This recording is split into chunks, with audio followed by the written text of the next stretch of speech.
genggam tadi. Nanti perempuan buat pula satu-satu tu. Cin, cin, cin. Tak yang akhir lah lagi best. Tak waruk. Macam tu je tuan. Orang lelaki-lelaki tu. Macam ni je tangan dia. Lepas tu dia angkat macam tu. Bila angkat jari tu dia angkat macam tu. Ataupun lipat tapi macam tu lah. Keadaan jari dia tu. Lepas tu angkat macam tu. Ibu jari dia sini. Buka muka 166. Keadaan jari-jari tangan kanan ketika tasyahud. Murid-murid kafah atau 4 baca pada tangan kanan pula selepas meletakkannya di atas peha kanannya. So tuan-tuan bukan letak kat lutut tu, letak atas peha. Digenggamkan jari kelingking, jari manis, jari tengah.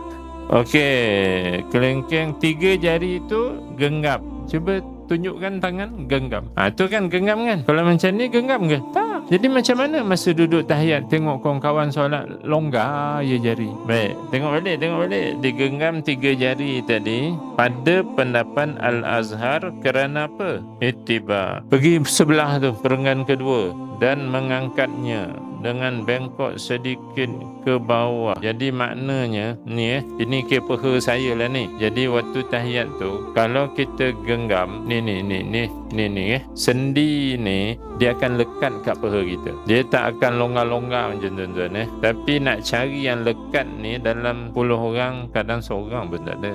Dia semua macam tu je. Jadi asalnya ini peha letak macam tu. Jadi jari apa lipat tadi? Genggam tadi. Nanti perempuan buat pula satu-satu tu. Cin. Tu namanya betul bendul namanya. Dia serentak yalah ya. Lepas tu kawan dia tanya, "Ngapa kau buat macam tu?" "Ustaz Asnan ajar." Dia tak mampu aku. Dia serentak Okey, ini jari telunjuk tu kan tak disuruh genggam kan. Jadi maksudnya terletaklah lagi kat paha tu. Tapi kita tengok ada juga yang dah siap angkat. Jadi macam ni. Jadi angkatnya bila?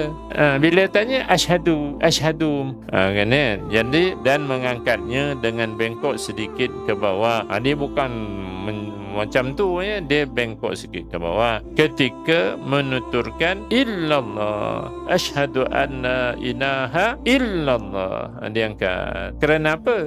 Ittiba. Ni di highlightkan kerana ittiba.